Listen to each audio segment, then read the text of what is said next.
Ok, avant de commencer, je voudrais dire que tout le club, les joueurs et le staff, nous avons pensé pour Albert Ellie et sa famille. C'est très important pour nous. Louis, par rapport à samedi dernier, est-ce qu'il y a eu plutôt des bonnes nouvelles au niveau de l'effectif? Est-ce que, par exemple, Jean-Philippe Babin a pu se rentraîner et sera là ce week-end? Est-ce que voilà, il y a des retours dans votre effectif, des gars qui peuvent postuler à votre groupe des 18? Jean-Philippe traînait, il traînait aujourd'hui. Nous va avoir assez les 100%. Nous va avoir assez les 100% pour jouer. Loïc Allion, il revenir cette semaine, mais nous va voir aussi s'ils sont 100% pour le groupe ou non. Nous va voir aujourd'hui. Aujourd'hui c'est un entraînement plus demain c'est un entraînement pas très fort. Aujourd'hui nous va faire la décision.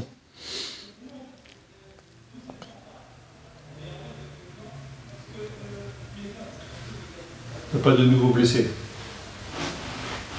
Non. Donc c'est plutôt des bonnes nouvelles, plutôt des retours, parce qu'à un moment c'est vrai qu'il y avait quand même beaucoup de blessés. Là ça revient un peu. Non, il a petit blessé, mais c'est normal, c'est coupe, mais je pense que c'est pas un problème pour le match. C'est avec l'intensité de trainement, c'est normal. Sur les premiers matchs de Braham Lagae, qu'est-ce que vous avez pensé de ces matchs, des matchs qu'il a fait sur un plan personnel? Saint-Étienne, le premier match. 7 premiers matchs. La série. Oui, Saint-Étienne, oui. Troyes, il en a fait un autre. Valenciennes. Oui, après Saint-Étienne, il jouait tout le match. Ouais. What do you think? Oui. Je pense qu'il fait un bon match. Il est un joueur jeune, mais il est très mature.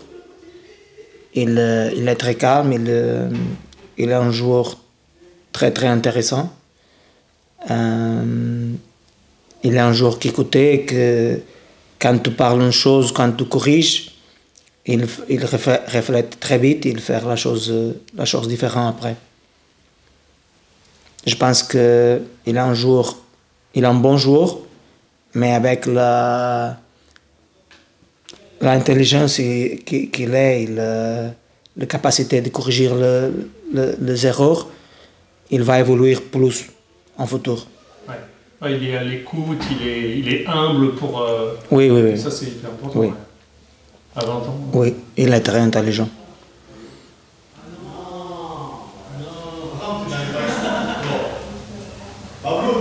C'est un joueur que vous connaissiez avant, peut-être quand il jouait en sélection belge, peut-être que des fois vous l'avez vu, je ne sais pas, je dis une bêtise, sur un Belgique-Portugal ou... Non. Non. Je connais personne en Portugal qui regarde Braham avant. Mais ici, c'est le scouting de Dunkerque que me présentait. Quand le moment que Hugo sort, le scouting fait un bon travail, mais a présenté, je pense, 4 jours.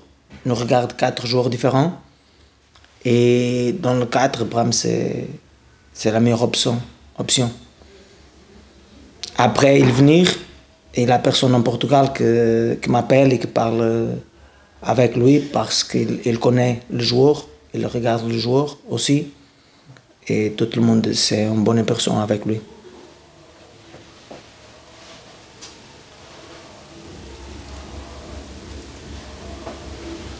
Il profite aussi des absences pour se faire une place, parce qu'il y a une grosse concurrence en défense centrale. Il y a Opa, Fernandez, Aliumba, Loïc Bessilé. Comment vous voyez cette concurrence? J'imagine que c'est appréciable en tant que coach d'avoir autant de joueurs disponibles. Quand tout le jour c'est disponible 100%, il va venir un bon douleur de tête pour moi. J'aime ça. Pour moi, quand il a 4-5 joueurs très bons pour la même position, c'est bon pour tout le monde, pour le club. C'est bon pour le joueur parce que le joueur va travailler plus. Il va évoluer parce que si là un autre joueur est bon, je vais travailler pour gagner mon position. C'est bon pour l'évolution du joueur aussi. Et c'est très très bon. Mais maintenant, pas de solution parce que pas 100% de 5. Nous avons 5 bons centraux, 5 très bons centraux, mais maintenant, pas tout le monde à 100%. Là, du coup, comme c'est vrai, tous les week-ends, il y a des gars qui ne sont pas dans le groupe, soit pour blessure, soit par choix. Est-ce que vous diriez que les entraînements sont de meilleure qualité par rapport à la fin de l'année 2023? Oui, s'il a plus de joueurs avec qualité, parce qu'il a plus de joueurs avec qualité, l'entraînement gagne qualité et tous les joueurs gagnent qualité parce que si je suis un joueur d'un niveau, mais s'il vient un joueur d'un niveau plus que moi, je vais travailler pour chercher son niveau.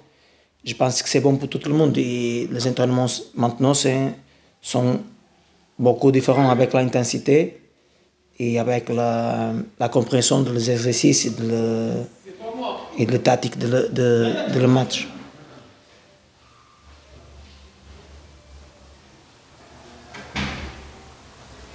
Pour parler du match de ce week-end, est-ce qu'il y a ce sentiment de revanche par rapport au match aller où vous aviez perdu dans les dernières minutes? Ou est-ce qu'on fait abstraction de ça et on oublie? Nous avons perdu là, je pense que nous faisons beaucoup d'erreurs à les dernières minutes du match. Nous pas défendre bien là, mais c'est pas en revanche. Pour moi, c'est un match comme les autres que nous faisons en 2024. C'est un match important pour nous. C'est un match à la chez nous. Nous gagnons tout le match à la chez nous en 2024 avec notre supporter. Je pense qu'ils vont venir pour faire un jour plus pour nous. Et le plus important, l'autre match fini, nous perdons. Quand Carano gagne, c'est fini. Maintenant, c'est important qu'ils nous regardent sa match pour gagner le match. Et c'est ça. Pour la première fois depuis la 7e journée de Ligue 2, vous pouvez sortir de la zone rouge. Est-ce que vous y pensez? Est-ce que vous en avez parlé aux joueurs? Est-ce que les joueurs sont au courant? Ils sont au courant, c'est sûr. Mais je n'ai pas parlé avec ça. Je pense que le plus important maintenant, c'est ce que nous faisons avant. Regarde tout le match comme au final. C'est un match important.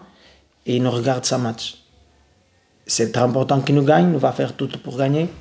Et après, nous regardons le prochain match.